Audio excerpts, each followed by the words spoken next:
Chapter 4, Evangelist finds Christian under Mount Sinai, and looketh severely upon him. And with that he saw Evangelist coming to meet him, at the sight also of whom he began to blush for shame. So Evangelist drew nearer and nearer, and coming up to him, he looked upon him with a severe and dreadful countenance, and thus began to reason with Christian. Evangelist. What dost thou here, Christian? Said he, at which words Christian knew not what to answer, wherefore at present he stood speechless before him. Then said Evangelist further, Art not thou the man that I found crying without the walls of the city of destruction? Christian. Yes, dear sir, I am the man. Evangelist. Did not I direct thee the way to the little wicket gate? Christian. Yes, dear sir, said Christian. Evangelist. How is it, then, that thou art so quickly turned aside? For thou art now out of the way. Christian. I met with a gentleman so soon as I had got over the slough of despond, who persuaded me that I might, in the village before me, find a man that could take off my burden. Evangelist. What was he? Christian. He looked like a gentleman, and talked much to me, and got me at last to yield, so I came hither, but when I beheld this hill, and how it hangs over the way, I suddenly made a stand, lest it should fall on my head. Evangelist. What said that gentleman to you? Christian. Why, he asked me whither I was going. And I told him. Evangelist. And what said he then? Christian. He asked me if I had a family? And I told him. But, said I am so loaden with the burden that is on my back, that I cannot take pleasure in them as formerly. Evangelist. And what said he then? Christian. He bid me with speed get rid of my burden, and I told him it was ease that I sought. And, said I am therefore going to yonder gate, to receive further direction how I may get to the place of deliverance. So he said that he would show me a better way, and short, not so attended with difficulties as the way, sir, that you set me in. Which way, said he, will direct you to a gentleman's house that hath skill to take off these burdens. So I believed him, and turned out of that way into this, if haply I might be soon eased of my burden. But when I came to this place, and beheld things as they are, I stopped for fear as I said of danger, but I now know not what to do. Evangelist. Then, said Evangelist, stand still a little, that I may show thee the words of God. So he stood trembling. Then said Evangelist, see that ye refuse not him that speaketh. For if they escape not who refused him that spake on earth, much more shall not we escape, if we turn away from him that speaketh from heaven. He said, moreover, now the just shall live by faith, but if any man draw back, my soul shall have no pleasure in him. He also did thus apply them, thou art the man that art running into this misery, thou hast begun to reject the counsel of the Most High, and to draw back thy foot from the way of peace, even almost to the hazarding of thy perdition. Then Christian fell down at his foot as dead, crying, Woe is me, for I am undone.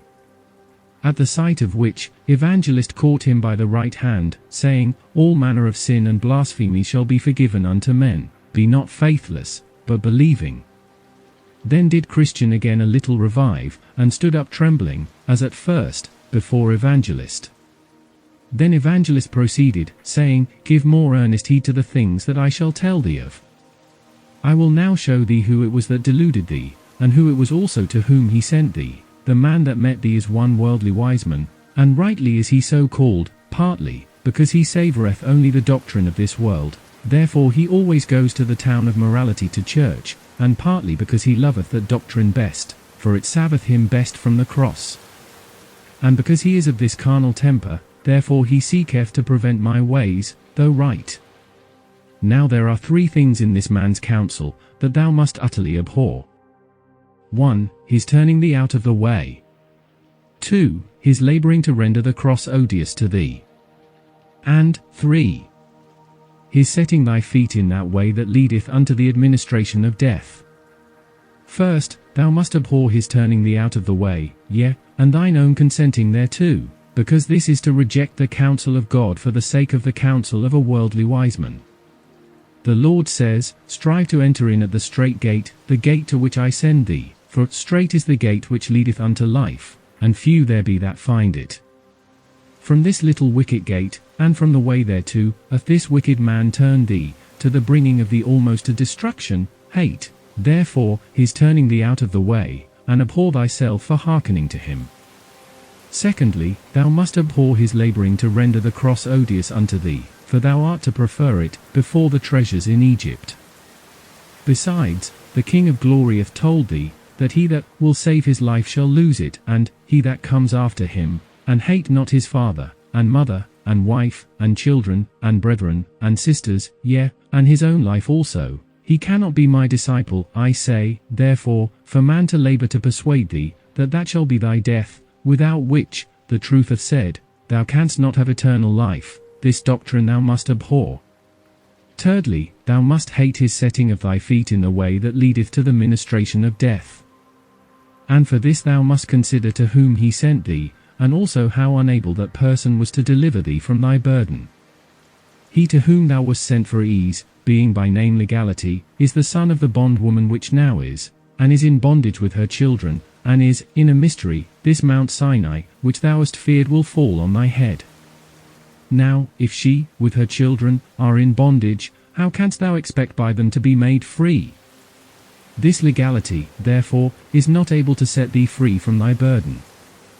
No man was as yet ever rid of his burden by him, no, nor ever is like to be. Ye cannot be justified by the works of the law, for by the deeds of the law no man living can be rid of his burden. Therefore, Mr. Worldly Wiseman is an alien, and Mr. Legality is a cheat, and for his son Civility, notwithstanding his simpering looks, he is but a hypocrite, and cannot help thee. Believe me, there is nothing in all this noise, that thou hast heard of these sottish men, but a design to beguile thee of thy salvation, by turning thee from the way in which I had set thee. After this, Evangelist called aloud to the heavens for confirmation of what he had said, and with that there came words and fire out of the mountain under which poor Christian stood, that made the hair of his flesh stand up. The words were thus pronounced, As many as are of the works of the law are under the curse, for it is written, Cursed is everyone that continueth not in all things which are written in the book of the law to do them. Now Christian looked for nothing but death, and began to cry out lamentably, even cursing the time in which Hemet with Mr. Worldly Wiseman, still calling himself 1,000 fools for hearkening to his counsel.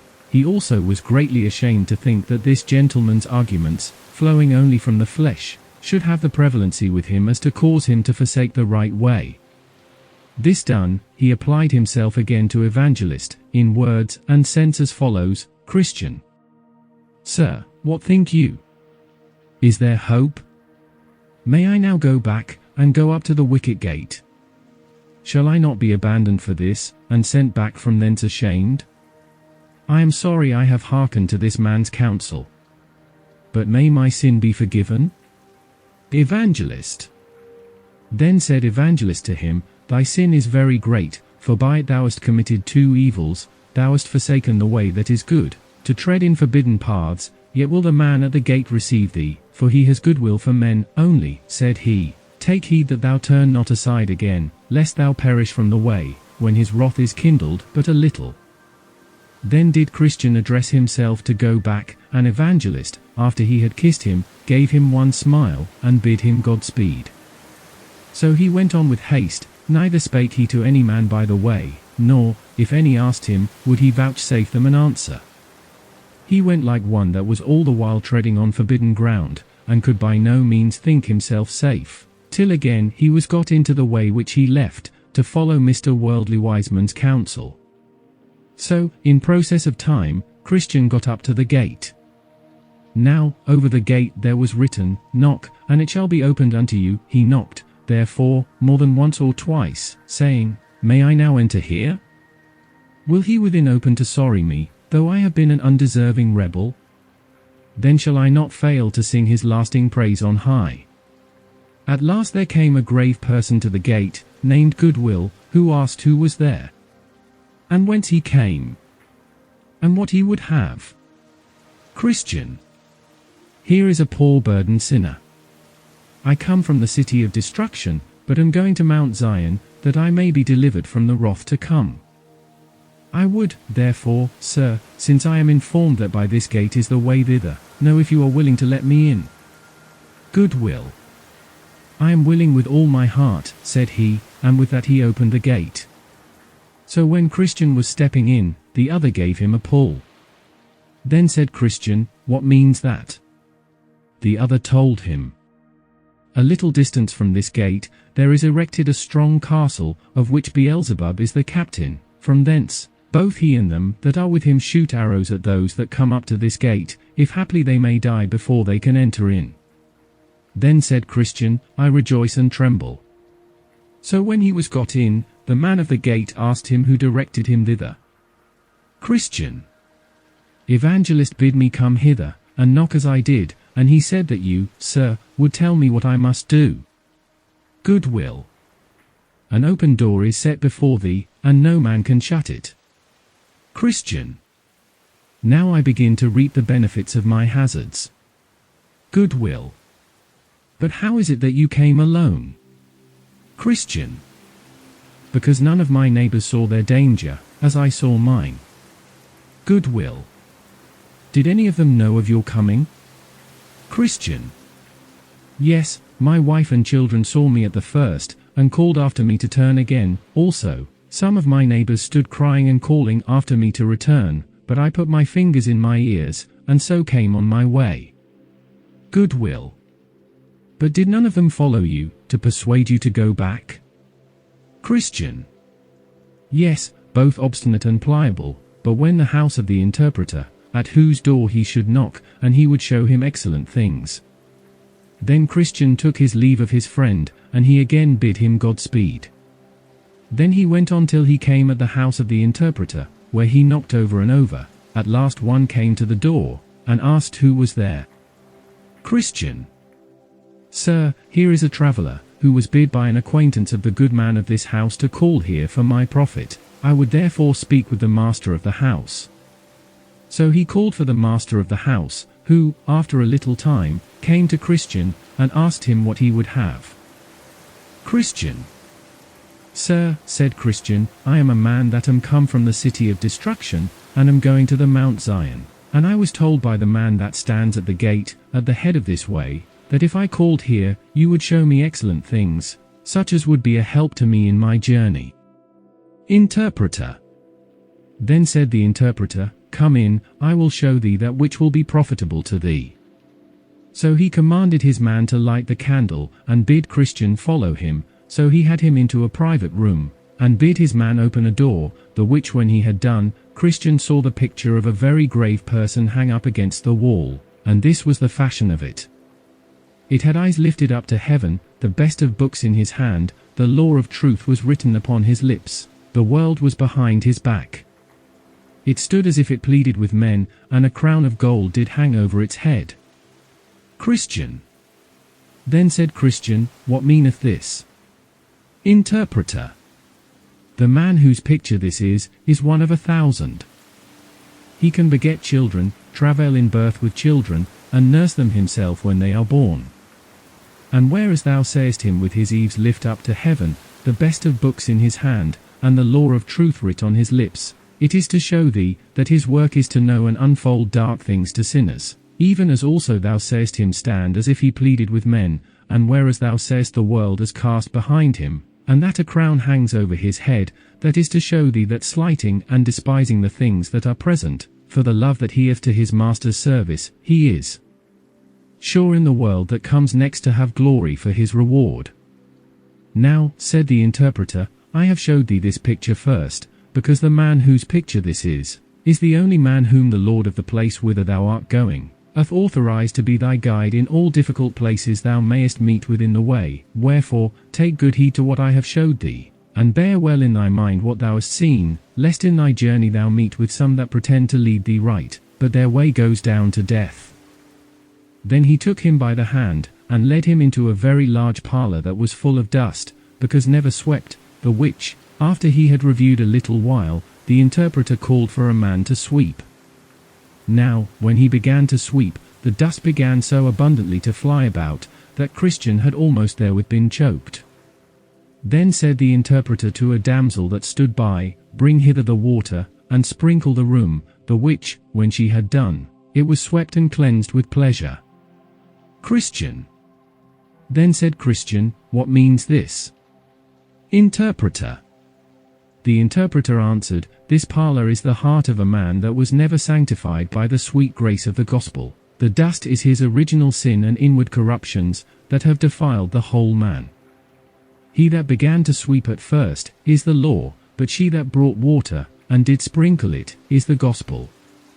Now, whereas thou sawest, that so soon as the first began to sweep, the dust did so fly about that the room by him could not be cleansed, but that thou wast almost choked therewith.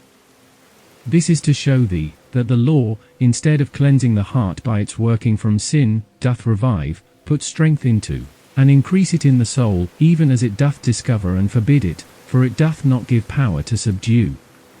Again, as thou sawest the damsel sprinkle the room with water, upon which it was cleansed with pleasure, this is to show thee, that when the gospel comes in the sweet and precious influences thereof to the heart, then, I say, even as thou sawest the damsel lay the dust by sprinkling the floor with water, so is sin vanquished and subdued, and the soul made clean, through the faith of it, and consequently fit for the King of glory to inhabit.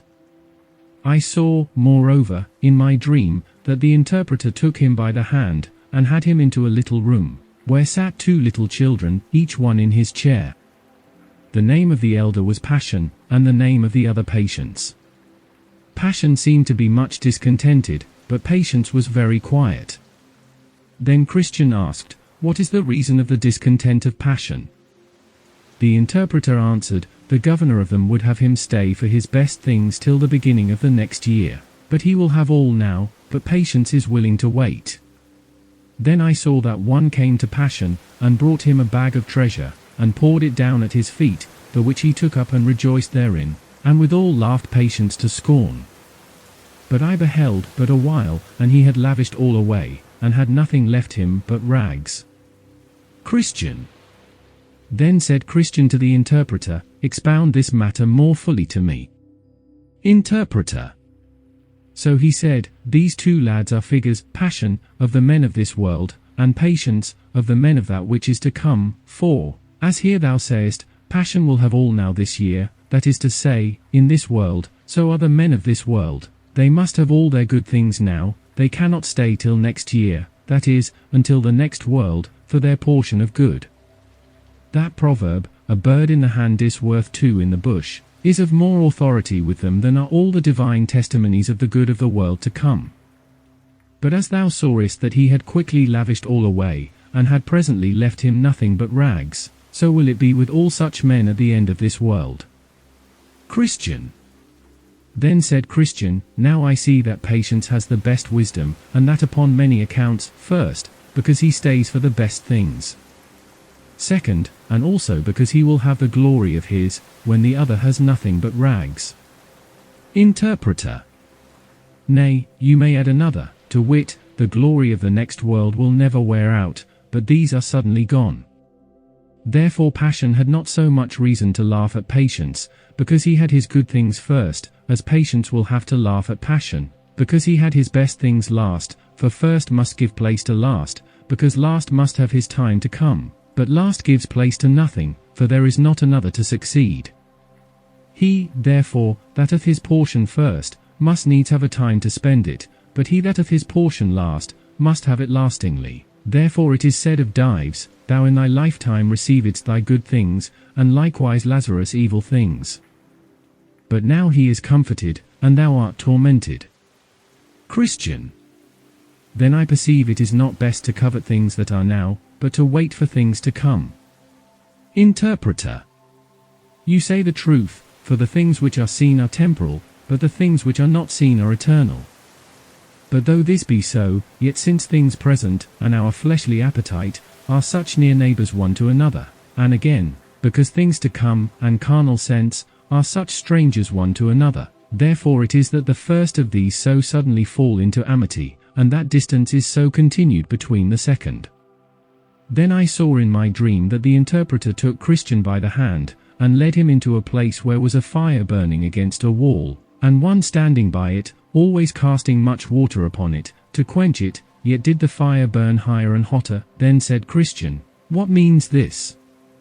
The interpreter answered, "This fire is the work of grace that is wrought in the heart. He that casts water upon it, to extinguish and put it out, is the devil. But in that thou sayest the fire notwithstanding burn higher and hotter, thou shalt also see the reason of that." So he had him about to the back side of the wall, where he saw a man with a vessel of oil in his hand, of the which he did also continually cast, but secretly, into the fire. Then said Christian, "What means this?" The interpreter answered, "This is Christ, who continually, with the oil of his grace, maintains the work already begun in the heart, by the means of which, notwithstanding what the devil can do, the souls of his people prove gracious still.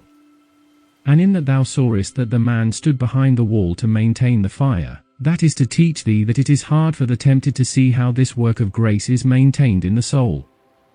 I saw also, that the interpreter took him again by the hand, and led him into a pleasant place, where was builded a stately palace, beautiful to behold, at the sight of which Christian was greatly delighted. He saw also, upon the top thereof, certain persons walking, who were clothed all in gold. Then said Christian, "May we go in thither?" Then the interpreter took him, and led him up towards the door of the palace, and behold, at the door stood a great company of men, as desirous to go in, but durst not. There also sat a man at a little distance from the door, at a table side, with a book and his inkhorn before him, to take the name of him that should enter therein. He saw also, that in the doorway stood many men in armour to keep it, being resolved to do the men that would enter what hurt and mischief they could. Now was Christian somewhat in amaze. At last, when every man started back for fear of the armed men, Christian saw a man of a very stout countenance come up to the man that sat there to write, saying, "Set down my name, sir." The which when he had done, he saw the man draw his sword, and put an helmet upon his head, and rush toward the door upon the armed men, who laid upon him with deadly force. But the man, not at all discouraged, fell to cutting and hacking most fiercely. So after he had received and given many wounds to those that attempted to keep him out, he cut his way through them all, and pressed forward into the palace, at which there was a pleasant voice heard from those that were within, even of those that walked upon the top of the palace, saying, come in, eternal glory thou shalt win." So he went in, and was clothed with such garments as they. Then Christian smiled and said, "I think verily I know the meaning of this." "Now," said Christian, "let me go hence." "Nay, stay," said the interpreter, "till I have showed thee a little more, and after that thou shalt go on thy way." So he took him by the hand again, and led him into a very dark room, where there sat a man in an iron cage. Now the man, to look on, seemed very sad. He sat with his eyes looking down to the ground, his hands folded together, and he sighed as if he would break his heart. Then said Christian, "What means this?" At which the interpreter bid him talk with the man. Then said Christian to the man, "What art thou?" The man answered, "I am what I was not once." Christian: "What wast thou once?" Man: The man said, "I was once a fair and flourishing professor, both in mine own eyes, and also in the eyes of others. I once was, as I thought, fair for the celestial city, and had then even joy at the thoughts that I should get thither." Christian: "Well, but what art thou now?" Man: "I am now a man of despair, and am shut up in it, as in this iron cage. I cannot get out. Oh, now I cannot." Christian: "But how camest thou in this condition?" Man: "I left off to watch and be sober, I laid the reins upon the neck of my lusts, I sinned against the light of the word, and the goodness of God. I have grieved the Spirit, and he is gone. I tempted the devil, and he is come to me. I have provoked God to anger, and he has left me. I have so hardened my heart, that I cannot repent." Then said Christian to the interpreter, "But is there no hope for such a man as this?" "Ask him," said the interpreter. "Nay," said Christian, "pray sir, do you." Interpreter: Then said the interpreter, "Is there no hope, but you must be kept in the iron cage of despair?" Man: No, none at all. Interpreter. Why, the Son of the Blessed is very pitiful. Man. I have crucified him to myself afresh, I have despised his person, I have despised his righteousness, I have counted his blood an unholy thing, I have done despite to the Spirit of grace. Therefore I have shut myself out of all the promises, and there now remains to me nothing but threatenings, dreadful threatenings, fearful threatenings of certain judgment and fiery indignation, which shall devour me as an adversary. Interpreter. For what did you bring yourself into this condition? Man.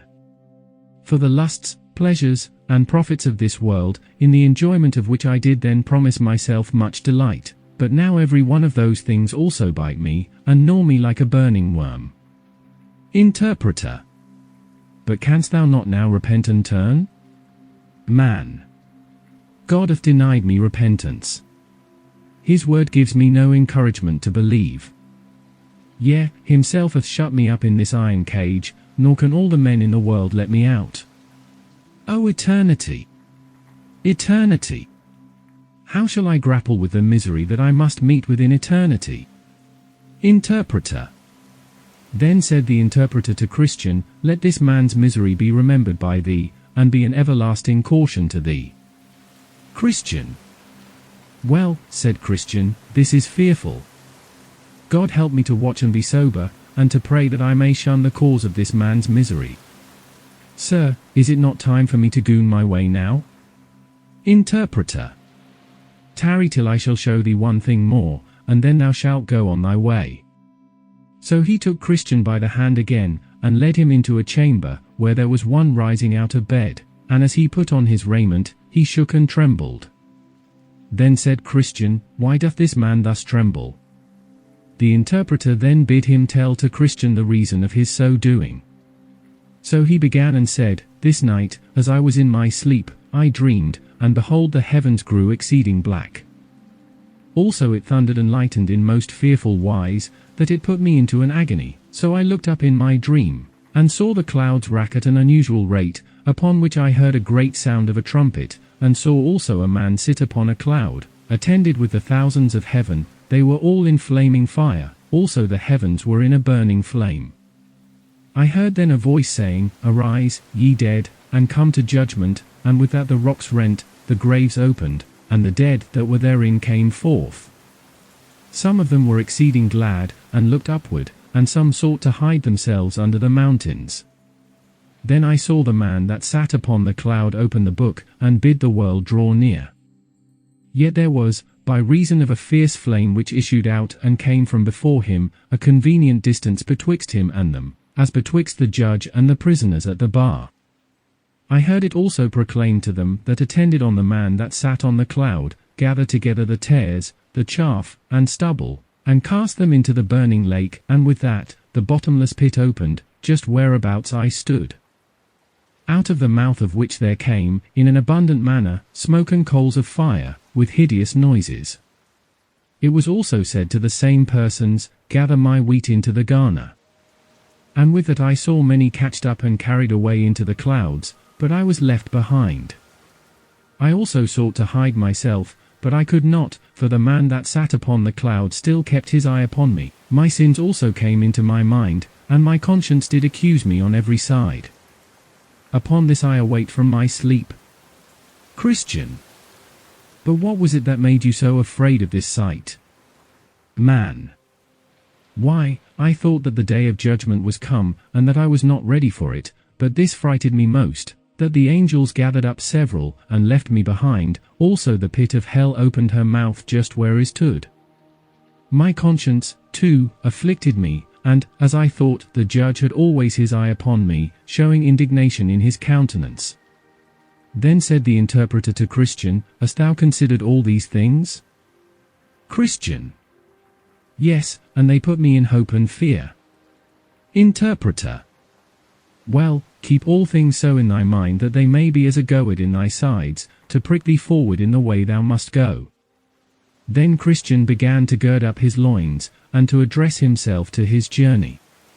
Then said the interpreter, the Comforter be always with thee, good Christian, to guide thee in the way that leads to the city. So Christian went on his way, saying, Here I have seen things rare and profitable, things pleasant, dreadful, things to make me stable in what I have begun to take in hand. Then let me think on them, and understand wherefore they showed me were. And let me be thankful, O good interpreter, to thee.